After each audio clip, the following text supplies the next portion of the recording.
It's Fans Corner. Welcome to it, and thank you so much for making time for us. We are back in the Betway Premiership. We've just watched Chippa United against Orlando Pirates out at the Nelson Mandela Stadium, and that game ending in 1-0 in favor of Orlando Pirates. Very important 3 points for Orlando Pirates, these ones. Crowd attendance, I was very impressed with the crowd. It's a significantly well-attended game. Yes, not a packed stadium, obviously, in the middle of the week at this time of the month. But to the people who made time down there in Eastern Cape, we say shout out to you here from Fans Corner. Pirates won the game by 1-0. A goal coming from Nkosinathi Sibisi, a defender. Like I said in the previous video, I just made a video about the Sundowns and Arrows game just now. Just talking about how difficult it was to watch both games. It's going to be very difficult if you're going to try to talk about two games that you watch. Watching one game on the phone and the other one on the TV at the same time is a little bit difficult. But we tried to watch the game nonetheless. The Pirates game, I missed quite a number of actions there. I almost missed the goal as well. But what I saw in the first half is that I think Chippa United started the game with a high pace, trying to catch Orlando Pirates on the counter-attack. And they tried by all means that after winning the ball, Pirates are always going to be an attacking team. That's what they do in every game. They are never going to sit back against anyone, even against their arch rivals, Mamelodi Sundowns. We saw them. That's why they ended up losing the game by 4-1 in the, was it 4-1 or 4-0 in the previous encounter that they had with Sundowns. It's because they attack. They don't really believe in defense. So what they do when they attack, what Chippa United did was to make sure that when they win the ball, as soon as they get the ball, they only have a few touches, and then they send it forward through the pacey, either the wings or through the middle. And I think they did pretty well in the middle. I think Makaula, Mbata, and also Kabelo, he had their job cut out for them, because it was quite a difficult battle in that middle field there. And that's where I think I need to give credit to Coach Thabo September for building this Chippa United to being the team that it is. They are a ball-playing team, a very good ball-playing team, I have to say. That's what I saw in the those snippets that I saw of the game, because I couldn't watch the game throughout the whole 90 minutes. But it was a very high, intense game. It was an intensive game, high-paced throughout. Even, I remember looking at the game around the 78th minute, I'm thinking to myself, these guys are still playing the way they were playing in the first half. But obviously you can see that the legs, part of the legs are gone a little bit. But I love the pace of the game. And that caused a lot of problems for Orlando Pirates, this Chippa United, I have to say. One of the things that I have to commend Orlando Pirates for being able to do is to being able to play with two central defenders who are on yellow cards, because they got yellow cards in the first half. The Mbogazi and Sibisi, and Sibisi went on to play to score. Another coach would have said, okay, I have two yellow cards at the back, and this is a team that's really, really pressing us, and they're going so fast. So let me try to play it safe and maybe take out one of the central defenders. I don't think he would have taken out both of them, because now you're going to disrupt the entire back four. But they were able to play the game until the end with those yellow cards that they picked up much earlier in the game. I think, let me see. I'm trying to see when these yellow cards came through. Sibisi got his yellow. Mbogazi got his yellow card in the 3rd minute of the game. Sibisi got his yellow card in the 14th minute. You see, right in the first 15 minutes, you have your two central defenders on yellow cards. Do you know how difficult it is to try and play and make sure that you keep a clean sheet against a team like Chippa United that are going at the pace that they were going?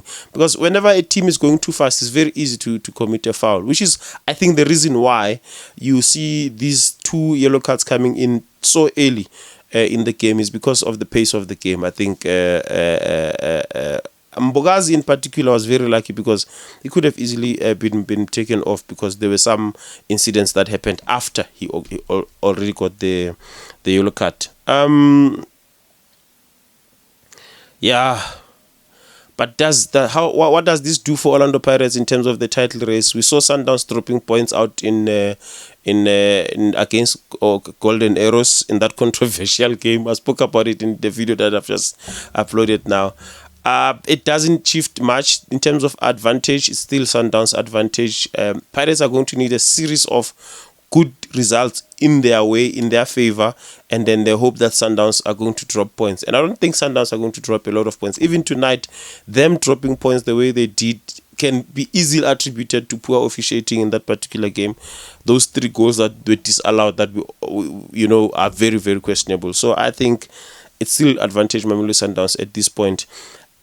But then it also brings me back to the point that I made in the previous video of Orlando Pirates against Marumo Gallants. Remember, I said even before that there was a game that was played before the Gallants game where I said I have nothing against Pandile Shandu, but I think Nkota gives Orlando Pirates a little bit of a balance when we play Nkota on the right and Mufukeng on the left. And I saw that in the first half of this particular game. You could see that Pirates were quite dynamic. They were attacking left, right, and also from the center.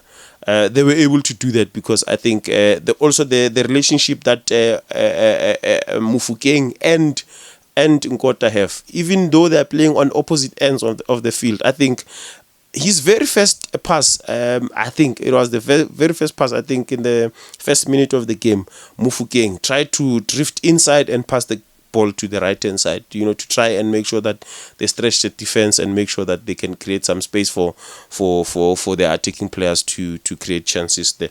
Otherwise, it's still a good 3 points for Orlando Pirates. They narrowed the game by only 2 points because Sundowns dropped 2 points out in Mpumalanga Stadium. But it's still very, very early. But you can see that they are playing under pressure. They are really trying to win the game. They're not playing and enjoying the football. So we'll see what's going to happen in the catch-up games. They still have to catch up and get to the level of Mamelodi Sundowns in terms of number. You know what? I know people talk about this all the time, and sometimes I just ignore it. One thing that really is starting to look you can't explain it. It's the fact that Pirates and Sundowns are in the same competitions, and yet Sundowns are way ahead in terms of games played. And now people are really complaining about the scheduling of the games and how it has affected Mamelodi Sundowns. There is that concern that Mamelodi Sundowns' schedule is quite hectic, which is true, and it's starting to show even in their performance in the field of play. You can tell that they are really struggling with the fatigue there. People raised it in the previous game against Kaizer Chiefs. I actually kind of dismissed it personally because I was trying to see the good that Chiefs did in that particular game, but you could tell that also Sundowns were affected by the hectic schedule there. But I just don't understand how in the PSL the two teams they're in the same competitions. Literally, they are all in the Nedbank Cup. They are all in the Champions League. They are also in the league as well. I understand Sundowns are going to be playing the Club World Cup soon, but I don't think that's a factor because that will be played after the end of the season. So I just, anyway, it is what the PSL did, but you can see how it's affecting Mamelodi Sundowns right now. I think there were times when fixtures were shifted for other teams when they were playing in continental competitions to try and make sure that they have a breathing space. In Mamelodi Sundowns, on the other hand, I think they've been dealt a tough hand on this particular one. It looks a little bit unfair. It looks unfair. I'm not saying I don't know much about it, but it just looks it looks wrong to a certain extent. So yeah, but I think Pirates should capitalize on the fact that they are able to. Maybe it's also going to affect some Pirates going forward because they still have to catch up. They still have to play some catch-up games. But if they are going to be playing catch-up games, maybe the other argument could be that if Pirates are going to play catch-up games towards the end when they have to win, it becomes even more difficult for them. If you look at it from that angle, some would argue from that particular angle and say when Pirates are playing catch-up and they have to win, it becomes even more difficult because Sundowns don't really have to win. They just play and put points on the board and just move on. Okay. Otherwise, this has been Fans Corner. Thank you so much for your time. Remember to subscribe, like our videos, and also give us a follow on our socials. This has been Fans Corner. Thank you so much. We meet again in the next one.